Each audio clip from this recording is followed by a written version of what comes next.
Hello, hello, good evening, Trigger Proof family. I love hitting that go live button. I got to admit, I'm not going to lie. If you're somebody who, tells stories and jumps on and does Facebook Lives, just before hitting that go live, there's this little rush. Kind of reminds me when I was in as a salsa dancer, we would rehearse a routine for like six months, like a 2 minute routine. We would rehearse it for like 6 months, and so all the little nuances and the speed, we would increase it. We would go and practice it in different places so that we could be ready to be on that stage, and that just for 2 minutes. And I remember being backstage and they would call out our name, and I would just get this rush that came through.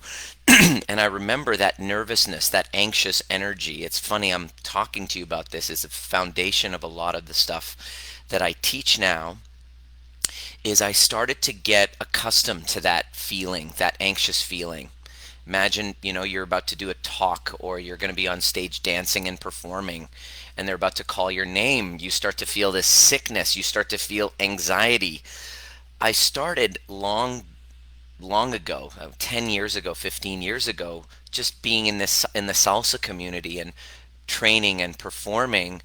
I actually trained myself to enjoy that feeling, which is what, most people would get really sick, or it would be queasy, or wouldn't be able to sleep the night before. I mean, Eminem has songs about this. His palms are sweaty, knees weak, arms are heavy. There's vomit on his sweater already. Mom's spaghetti. He's nervous, but on the surface he looks calm and ready to drop bombs. But he keeps on forgetting. But he wrote down. The whole crowd goes so loud. He opens his mouth, but the words don't come out. He's choking. How? Everybody's choking. Anyway, don't get me started on rap. I love rap. So that feeling of the anxiousness, I just wanted to call that out just before I hit go live. I got this rush, and I think it's not so much now. The rush isn't because, oh my God, you're going to look at me, and I hope I perform well. It's not really about that anymore. It's now that rush comes from really feeling inspired to share what I'm about to share. Like full disclosure, if you're new to this group, we have like, oh my God, like 3 months ago, there wasn't even 200 people in this group. And now we have over 600, 1,600 people. And it's growing by leaps and bounds. People are, I'm honored, and I get nervous. The bigger the audience, it's like, whoa, you got to hear that imposter syndrome coming up. And so the reason why I now find myself getting nervous before I hit the go live button, because my commitment is to come find time in between working with clients that we help up that climb up that mountain of healing, is to take time and just take all of the discoveries I make when I'm helping people go inside and clear up their shit. Like, I'm obsessed with the conversation of healing that's involved in healing. I'm obsessed with the conversation that's involved in healing, because healing, imagine this, your healing journey, whether you're healing from a really deep heartbreak of a relationship, or you actually have now gotten to the place where you have fatigue and you have an illness, your body is now broken down because of the conflict that you've gone through in your life. You trace it back. You trace it back to a conflict. This is really what I would see again and again in my chiropractic practice. What the hell do I have a right as a chiropractor speaking to you about this? Excuse me.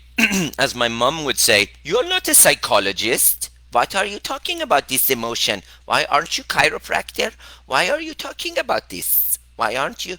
Like, if I was to go based on what my mom would say, she'd think I'm unqualified. Like, quite frankly, I am unqualified to diagnose your mental disorders, to treat your mental disorders. I'm not interested in diagnosing and treating anything. I'm actually interested in the conversation of healing. I'm a guy who's been in the healing industry and immersed in it as a practitioner, seeing people who have stress related disorders coming in with physical ailments that are tied to their stresses that often just wouldn't get better no matter what excuse me, no matter what I would do. They just wouldn't get better. My ego fucking hated that. And I was like, I want to be able to be the hero to everyone. I want to solve I loved it. I loved having patients come in. I would adjust them. Their headaches would go away. And I'd be like, Dr. Nima, you are a god. And then I felt like the savior. I felt like the hero. So then when I wasn't able to help these people, and they would be stuck, or they would only get better this much with their health, but there was that 25% that we couldn't knock down. My ego couldn't stand it, and it was like this moment of electric spark that happened one time when I lost a patient because of stress related problems. She was doing so well, no more back pain medication, no more back pain. She wasn't on crutches anymore after working with her for 3 months. No more pain meds. She had a long story of suffering, a huge story. That's what we're going to talk about today. I'm going to talk about today is how to tell when you're stuck in a story. Because this woman, Gwen, had a story like this. Oh, Dr. Nima, let me tell you my story. Let me tell you my story. Let me tell you my story. Can I tell you my story? Can I tell you my story? And I was like, slowly in my practice, I would hear this and it would gnaw at my soul because the people who were most stuck on a story, they wouldn't get better or they only got limited healing.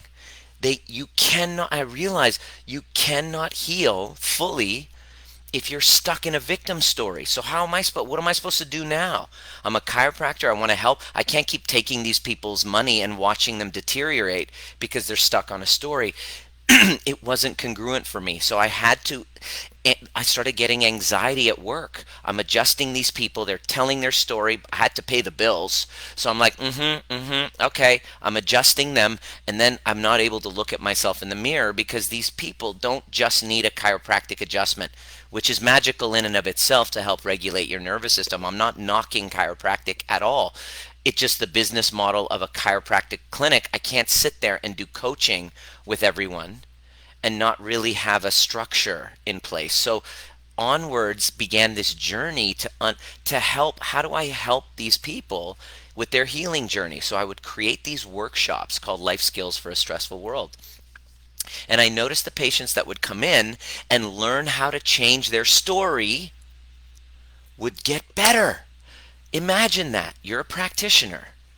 You've discovered that people are coming in with their emotion, like with their physical wounds that are intimately tied into their emotional wounds. And you've spent 10,000 hours seeing the correlation, but not having the tools based on your chiropractic education to help them. So what do? You send them to counselors. You send them to psychologists. You send them to psychiatrists. And I notice that these traditional therapies for these problems seldom help these people unwind their story. In fact, I found the opposite to be true. That people going to these therapeutics that I would recommend to help them because I knew there was something going on, that they were actually encouraged to stay stuck in that story. Why? Take a guess why. Take a wild guess why. Write in the comment section why you think that is. Why you think that week after week, month after month, you go to the therapist for 2-3 years and you're still a victim to the same story. Who wins? Take a guess. You win every week when you tell your story and you get that high, but then your healing loses because by staying stuck in that identity, you don't have an ability to lead. You don't have, you've given up your power. Laura, let me know if you know what the hell I'm talking about. By holding on to that story, you're now, it feels good. It feels great to have people go, oh my gosh, poor you. That must be so hard. And you're like, yeah, thank you. And it feels so good. Oh my gosh, it feels so good. Doesn't it? Doesn't it feel so good when you say it and you dramatize it and somebody who's been enmeshed in that same story can go, oh, me too. And it does feel good. That is a necessary part of healing. But here's the problem. Many therapies stop there. You don't go beyond that. And now you're stuck and so do your results. So That was 10 years ago. Gwen, after she was stuck in this long story for a long period of time, after 3 months, she got off of all of her pain medications. She's like, there was this light that came back into her eyes. And I was just doing the chiropractic work, doing my own personal development, working on my own stories. I hadn't formulated a methodology yet. I hadn't created the overview method yet. I never had overview experience seminars yet. I never even had any workshops in my class. I wasn't really teaching, even though the word doctor actually means teacher. Sit with that one for a moment. The word doctor actually teaches, doctor actually means teachers. So one day, Gwen didn't show up for an appointment. And we called her and we said, Gwen, where are you? And her husband answered the phone and said, unfortunately, Gwen died of a heart attack this morning. I was like, holy shit. For the last 3 months, I've been working with her. I knew she was stuck in a story.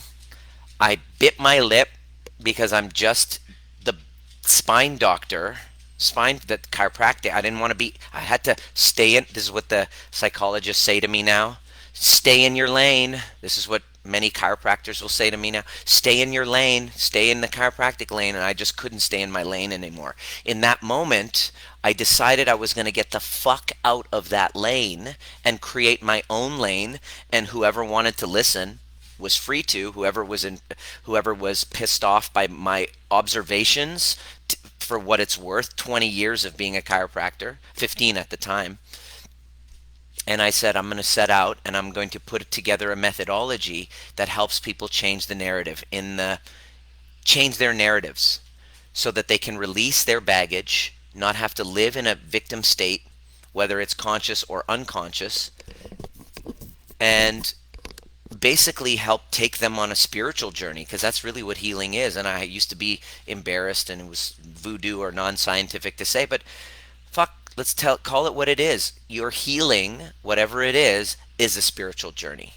Is a journey where you, like any crisis, whether it's a healing crisis, whether it's a coronavirus crisis, whether it's a marriage crisis, a relationship crisis, whatever crisis, the gift of the crisis is that it forces us, the same way this coronavirus thing has happened, to look inside and ask the right questions finally that we were unconscious of, going into the real question of who am I? Who am I really? And you realize that without, this is the big aha that many of our clients come to see, is that you realize that you've built, who am I? Who you are has been the fucking story. And you've literally identified with a story. And that story has become fact. And that fact is based on the past. And by repeating the story of the past, my past becomes my future. And it's like, how does a person have any chance of healing coming to see me as a chiropractor if they don't get some wisdom about that? So I put these talks on called Life Skills for a Stressful World, helping people change their story. And guess what? Guess what I saw? Take a wild guess. The patients that came in and did that work to learn how to change their story, guess what happened to their health? They would get better faster. They would heal quicker. They would stay better longer. They were more resilient. And I was just like, and imagine that was you seeing this whole dynamic happen. What would you do? What would you do? What if that were you? What would you start to do? You'd start to realize, like I would, is that I hated being there on Monday morning. I only talking to people still stuck in their story. I love adjusting people. It's so much fun. But in concert with helping them overcome their story. Because you can't have one without the other. You can help someone uncover their story, but still, if you have spinal distress, you're still going to be in like a sympathetic fight or flight state, so you're not at your best. But if you're doing the adjustments, but you're still going back and telling the same stories, you're missing out on healing. So onwards was this journey, and now that was 4 years ago. I took the scariest fucking leap of my life. It wasn't getting a divorce 8-9 years ago. That was nothing compared to actually giving myself permission, scaring the crap out of my parents. They were like, what are you doing? I can't believe you are doing this. What are we going to tell our friends? Which was really the most important thing. to a Persian family, really, to Persian parents, if you know what I'm talking about. Give me a holler if you're a Persian or you've been, you know what the fuck I'm talking about.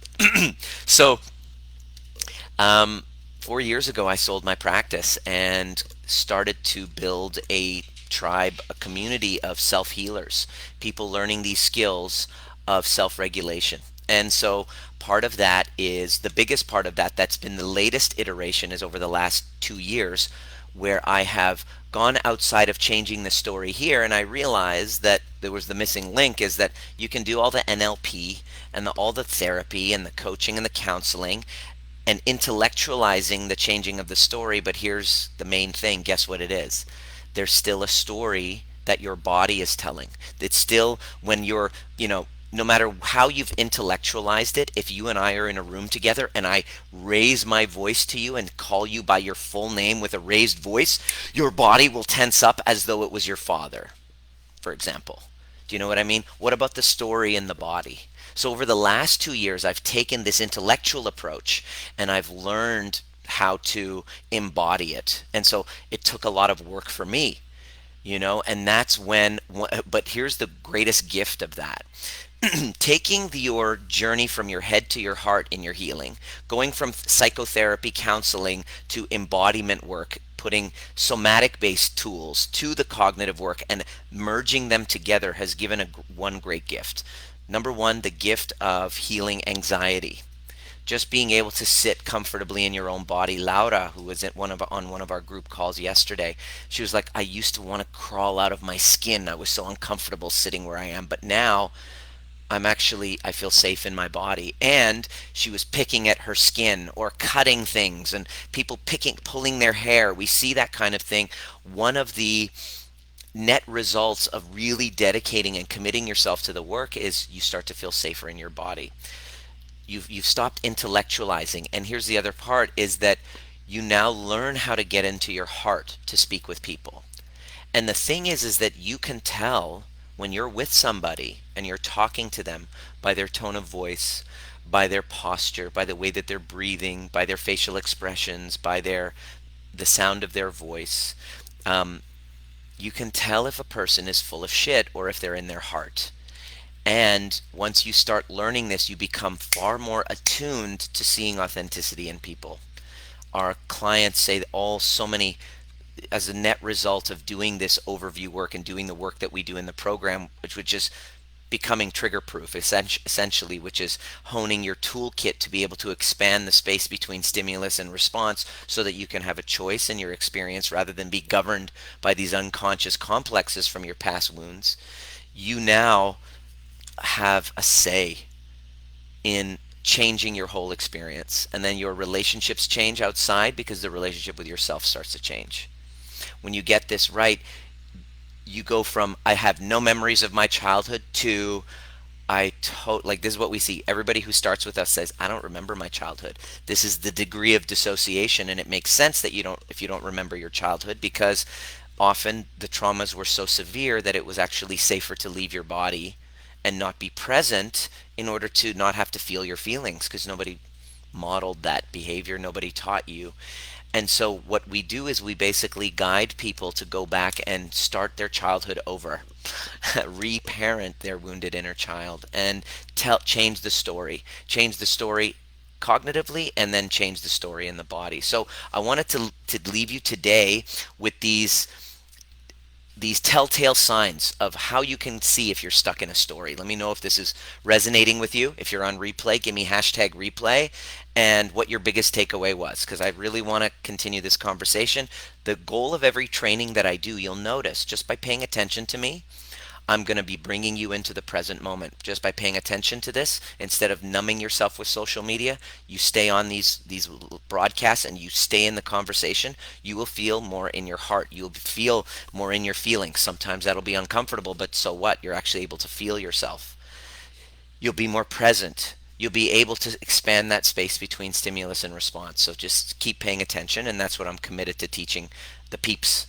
You can digest this free content, and then of course, if you feel inspired and ready, you want a group of us who are engaged in this conversation to actually walk with you and cross that threshold and start that journey of self-healing, and then have us kind of guide you. Trust me, you're going to want some guides who know what the fuck, know the path, who've walked the path, who've cried the tears, and who've done their work. So, and you can tell who that is, just by how you feel around them. And yeah, that's all I got to say. You got to just, when you're choosing a guide, first of all, don't ever do this alone. You don't have to do it alone. It's not recommended.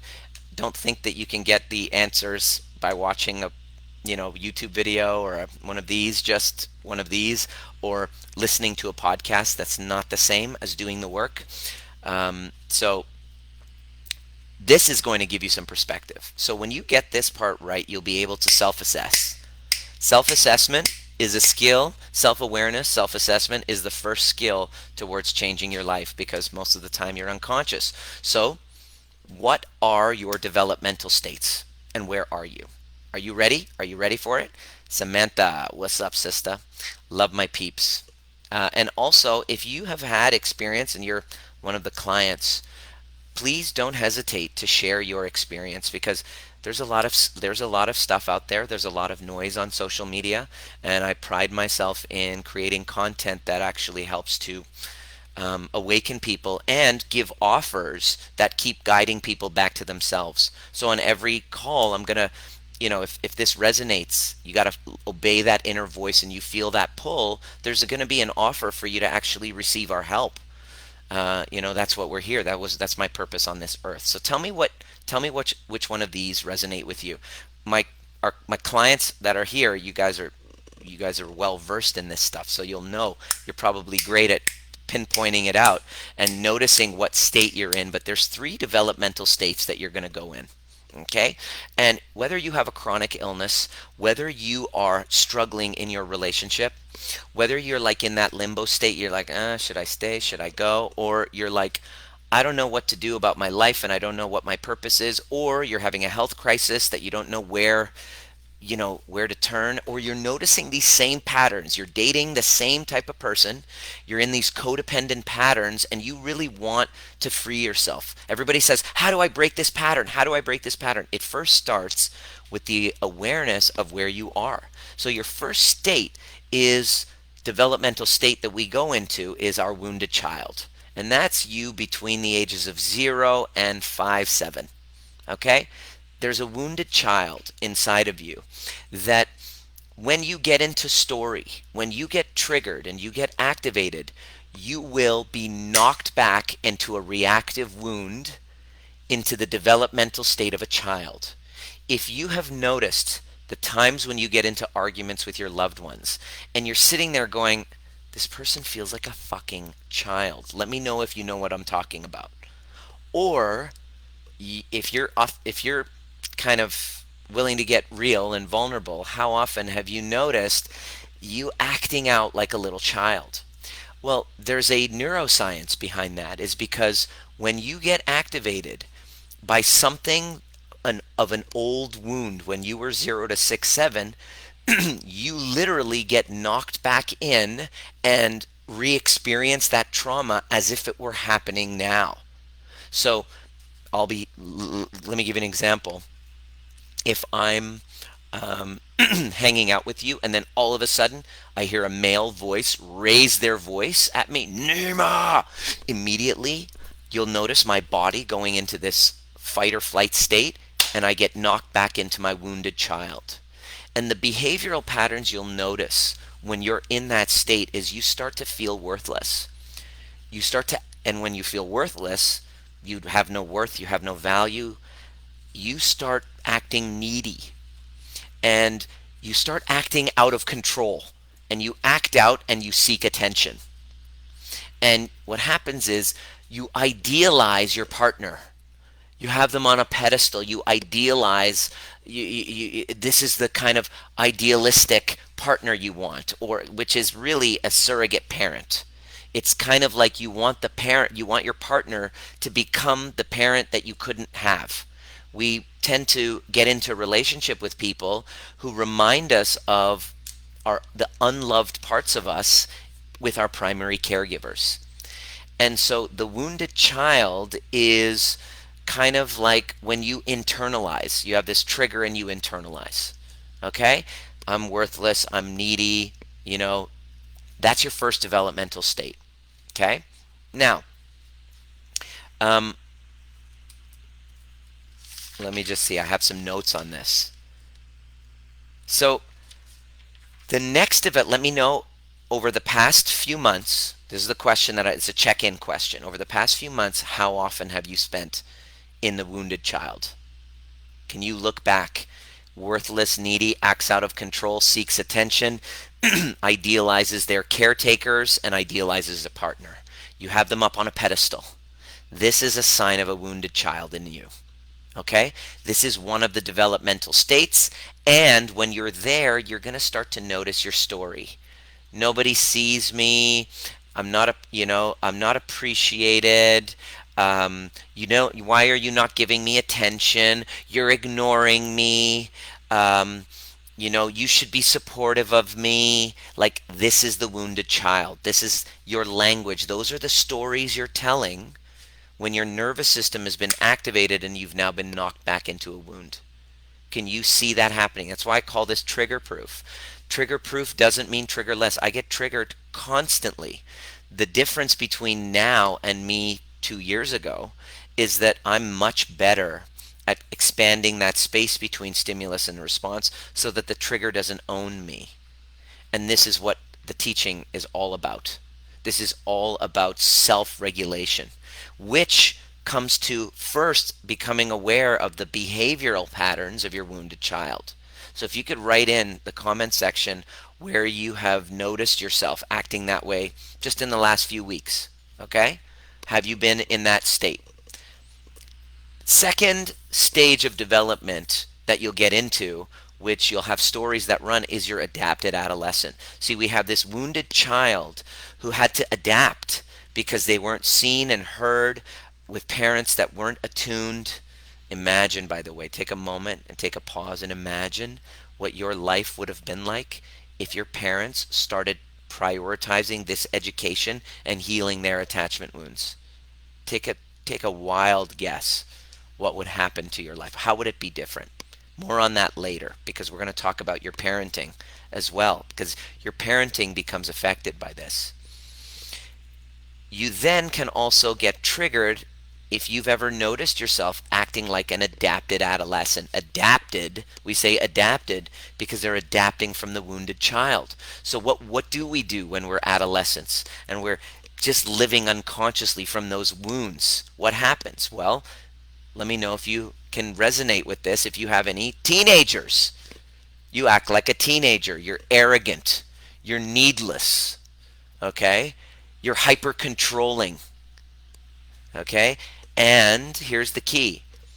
The wounded child seeks attention, whereas the adapted adolescent seeks intensity. Let me say that again. The wounded child seeks attention, and the adapted adolescent seeks intensity.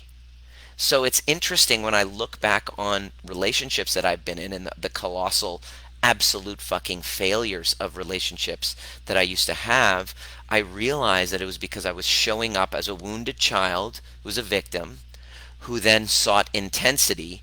Usually this is when we get into affairs.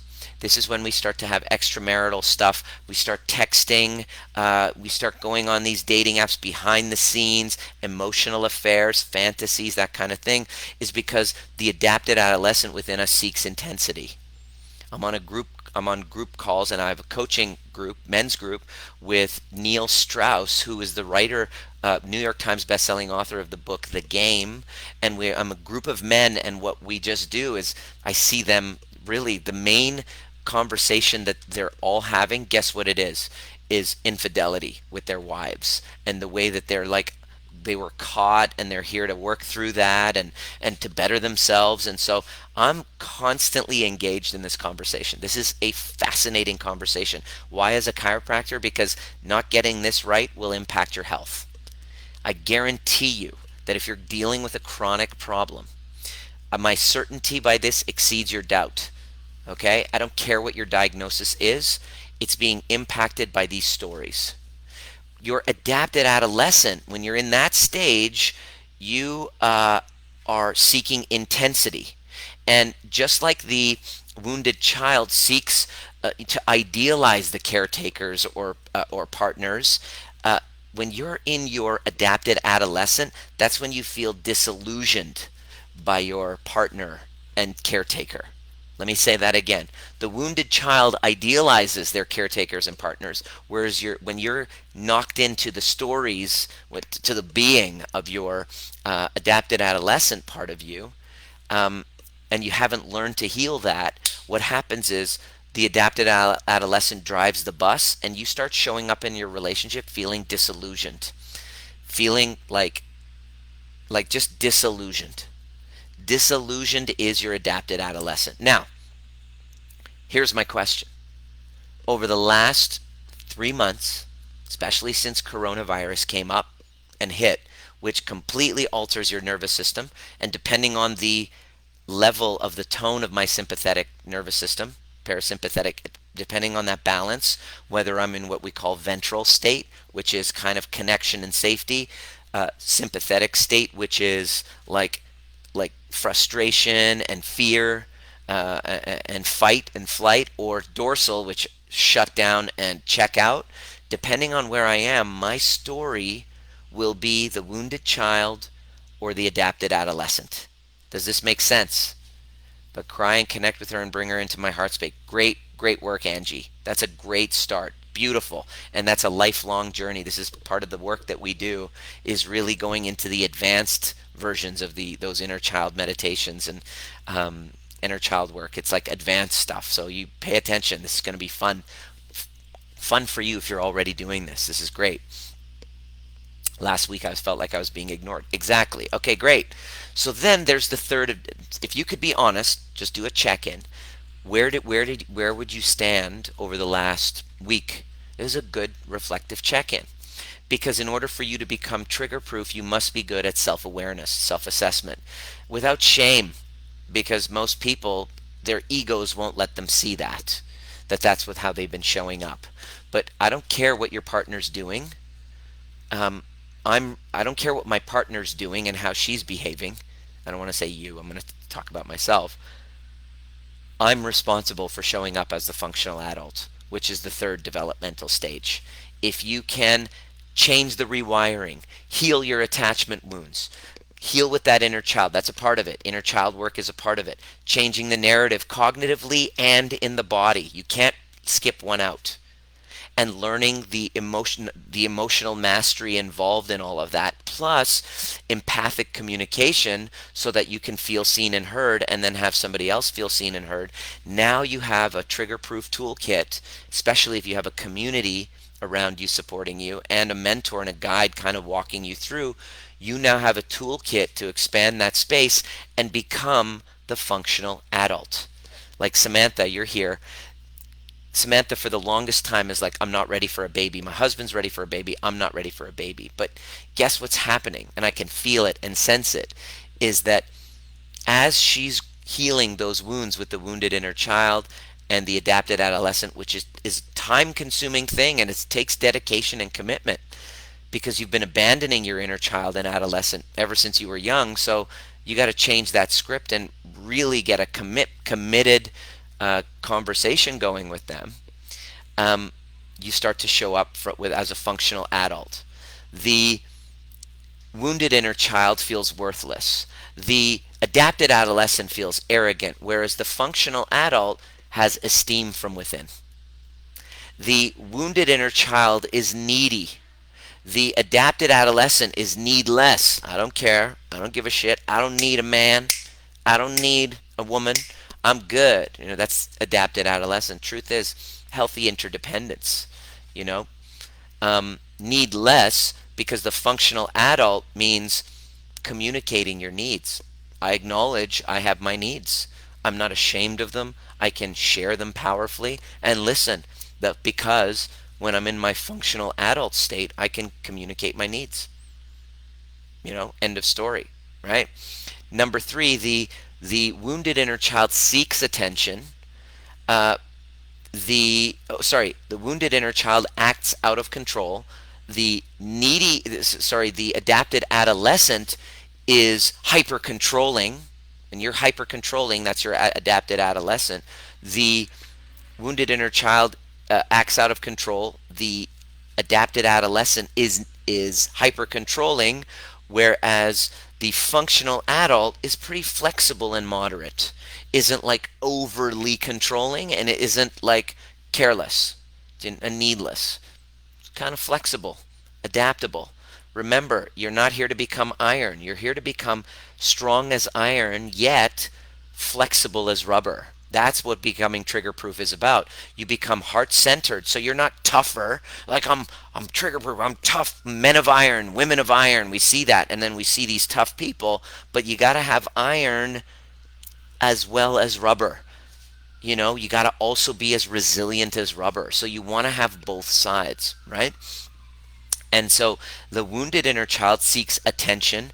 The adapted adolescent seeks the intensity, whereas the functional adult is all really about integrity and harmony.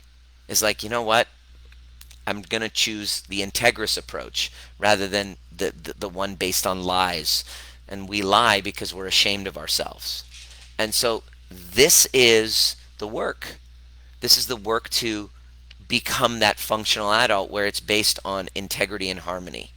And so the wounded child within you will put others on a pedestal, and this hopeless kind of romantic wanting this outside person to kind of rescue you from your misery and your wounds, and you idealize your caretakers. The adapted adolescent feels disillusioned by caretakers and partners, whereas the functional adult within you is pretty based in reality with your parents and your partner. You don't see them as monsters. You don't see them as like amazing, perfect souls. You actually see the reality that they're your parents, your caretakers, your partner is a two-sided being, is just sweetheart and asshole, and you've stopped idealizing the way they should be. You stopped resenting, and you've done the work, so your resentment and your infatuation cycle has now turned into a realness. That's how you know you've become a functional adult. With anything, you have an infatuation with someone, a coach, a mentor, a teacher, you have them up on a fucking pedestal. Guess what? They then end up becoming you end up becoming disillusioned because no one can be that savior. So your functional adult self, it has a realistic opinion and view of their caretakers and partners. Let me know if any of this is resonating. Does this resonate with you? So here's my question. Over the last 3 months with Corona, which part of you has shown up the most? I'm not saying there wasn't a reason. I'm not saying you're wrong. I'm just saying, look, are you able to self-assess? And depending on which version of you showed up, that's the version of you where you're going to be telling those stories from the perspective of the wounded child or the functional of the adapted adolescent. The goal of healing whatever you're dealing with, whether it's a breakup, should I stay, should I go, what's going on with my health, the goal is to actually grow into the functional adult. Because the work it takes for you to grow into the functional adult, regulate your nervous system, this is our 5-step model, regulate your nervous system, clear your past grievances, learn how to dance with that dark passenger, empathically communicate first with your younger self and then with others, and then number 5, community and guidance and commitment. Commitment, community, and having a teacher. That's the pillar of becoming a functional adult, because we really can't do this alone. It takes a village to raise a child, doesn't it? Well, it also takes a community to reparent that child that was traumatized, that didn't feel seen and heard. And the goal is to become a functional adult. And when you do, like in Laura's case, her health has completely become resolved with her digestion, her skin picking, her anxiety. Her daughter has stopped biting her nails. Samantha just sent me a photograph showing me her hands. I'm like, what's that? Nice hands, great ring, but why the picture? And is like, oh, I've never had my nails this long because I'm not biting my nails anymore. Why? Well, because I've been healing those attachment wounds, regulating my nervous system, and becoming a fucking functional adult. And dare I say it, I'm just kind of, you're getting ready for becoming a parent. It's kind of like emerging. That's what happened to me. I started reparenting those younger parts of me that had been forgotten, or that I thought I kind of intellectually healed with the cognitive works that's available to us through John's work and all that. I realized that I wasn't ready for fatherhood until I reparented my younger self. Now we have a baby on the way in 2 months, and I'm not saying I ain't nervous, because yeah, I just had a chat with the baby. You know, my wife lifted her kind of her shirt up, and then I went in, and I do this quite a bit. I go in and I start talking to the baby, and just kind of welcoming him or her, and just knowing that there's a nervous system in there. And that's really what I wanted to leave you with, is that why this is so important. If you don't become a functional adult, you will download all of those traumas onto your children, because you're going to expect them to see and hear you. You're going to download all of your traumas onto them, which is exactly likely what happened with your parents. Imagine your life if you had parents who just went all in with the healing work. And that's why this is so important, because your children are watching you and they're sensing your energy. And by taking this on, this work becomes, it's not about you. It's the biggest obstacle that many people face in jumping in and getting help to really heal those attachment wounds is, I feel like I don't deserve it. I spoke to a woman yesterday. She's got 2 kids who are having a hell of a time mentally, not in a good place, herself included. And she's like, can you help my kids? Can you help my kids? And I'm like, the greatest thing that I can do for your kids who haven't been following me, because this work is not about me being the rescuer to your kids. I teach you to be the hero. And the greatest thing you can do for your children is to become a self-loving mother.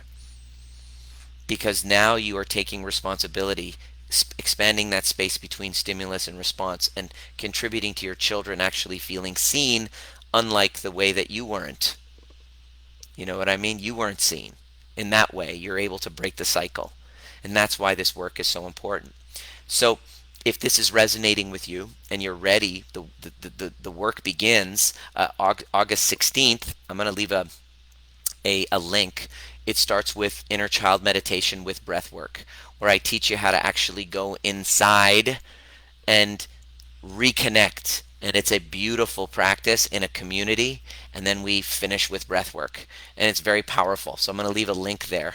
And 2 weeks after that, on August the 30th, we have the overview experience, which is a 5-hour retreat where I literally go in and I show you exactly the methodology that I come up with that heals not just from a cognitive perspective of the story, but also a body-based approach to healing, and really deepening that relationship with that younger self, and what I call advanced inner child meditation, advanced inner child work. So it's not just inner child, it's like putting in all of the training that I've done with family constellations, with John DeMartini's work, with Byron Katie's work. Now I'm becoming a somatic experiencing practitioner. I'm a chiropractor of 20 years, like literally hundreds of, I would say close to $500,000 worth of education in the mind body field put together in a 5-hour training. What would that be worth to you to be able to learn those skills? And of course, for those people who are showing up, that's just a taste of it. There will be invariably several people afterwards who are like, I need to heal this, and I want your help. And so those are the people. That's what this group is about. I give these free trainings. We have a YouTube channel. And for those who are actually wanting support and guidance in this, because you really, a podcast is great and these trainings are great, but you can't really do it alone in isolation. That's what your ego loves, and you have to actually overcome that. So, um, I hope that works. Let me know if that works. If it's not working, I'll do another one. But the overview experience, what we have is like a special. Here's the key of that. If you're not satisfied with it, you get a full refund. And I have the overview experience coming up there. I have a, let's see, there it is. I think that's it. I'm going to post it there. If you sign up for the overview experience, what I'm going to do is I give you the breathwork seminar for free, because that's just kind of like they're really meant to do together. The overview experience is a 3-day workshop that I've created, and it's a live event. And because of COVID, I compressed it into 5 hours on one day, and then breath work a couple of weeks before. So I've just kind of broken it up into 2 events. So if you sign up for the overview experience, my team is going to send you a link for the breath work. It's included for you, kind of as an incentive for you to really just jump all in for the process, and just really throwing caution to the wind, and trusting that inner voice, even though it might be scary, even though you might be convinced that, oh, nothing's going to work for me, I've tried everything. It's a process. There's no garden path. It is really important for you to make this like a number one priority. If you want to change the story with your health, if you want to change the story with your relationships, if you want to change the story with like your connection to purpose, it all comes back to becoming a functional adult. And so I love taking people through that process. Let me know if you have any questions. What was your biggest takeaway? I'd love to see it. If you have any questions, I'd love to answer. And I'm going to be coming back tomorrow with another training. But put those dates on the calendar. Jump in right away. And I would love to see you. If you have any specific questions, fill out a survey before, so that I can make sure in those trainings, which are pretty intense, you're going to get the most value out of that. You leave there with a deep feeling of a connection to those early childhood wounds that you had dissociation from, and you have really advanced skills and tools to be able to resource yourself, to be able to handle your triggers, to be able to heal, become a self-healer, to not be so governed by outside voices and be more governed by the voice that's within, to not care so much about what other people think of you, because you have way more certainty about who you are rather than what other people say about you. That's, I think, the holy grail of human existence. It was a weird pattern I would see in my practice, is that people who are dealing with chronic illness, chronic pain, chronic problems that just were weird symptoms, unknown origin, not just mysterious stuff, you get to know these people, and these are people who are pleasers, who cannot handle rejection, cannot handle the guilt feelings of choosing themselves. They don't feel worthy and deserving. This is what the woman said to me yesterday. She's like, I kind of feel like I don't deserve it. My kids are this and that, and everyone's struggling. Well, you know that the best thing you can do is to heal, because you'll be able to contribute. Yeah, but I don't feel like I deserve it. I'm like, well, that's why your kids are basically mirroring you.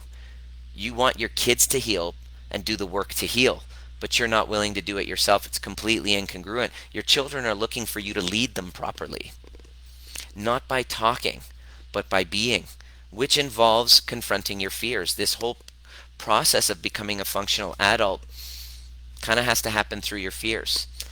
This is the rite of passage. This is what we experienced as what they had in native cultures. The process of growing up has a rite of passage. There are these specific stages that they put the children through, boys and girls. And it usually involved, when they were 13, 14, that they were sent off into the wilderness by themselves. Why? So that they can confront their fucking fears and return back to the village if they survived. Return back to the village with wisdom, because of the challenges and the confrontations, the war within themselves that the dragon they had to slay in order to get there.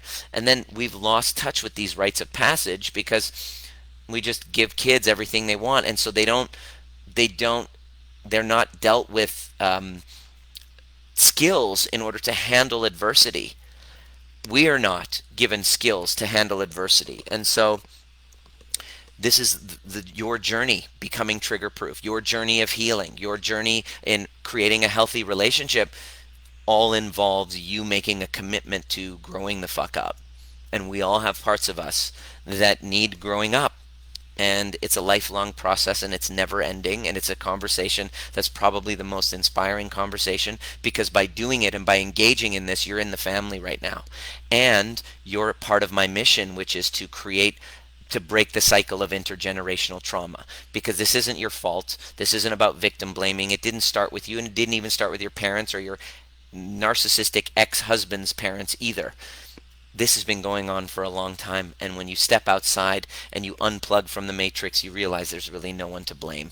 But there's an opportunity for me to take responsibility and then shift that dynamic within me and heal those wounds, and then all of a sudden my outer world changes to reflect the difference in how I feel about myself.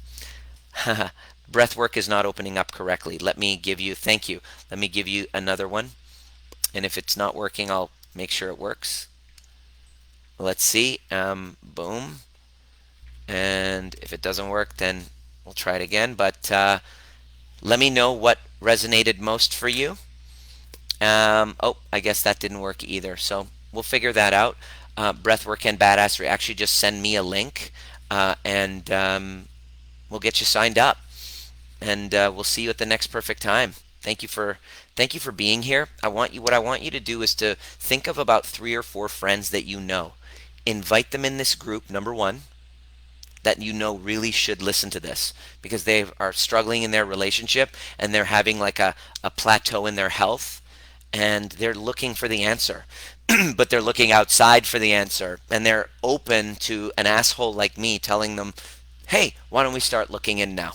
Why don't we go into the portal inside?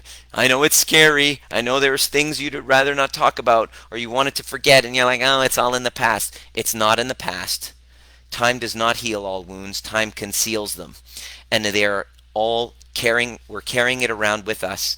And until we learn the actual strategy of removing those rocks in the backpack, they will forever run our lives. And it is my absolute purpose to guide you back to yourself when you are actually ready to become the hero of your own journey.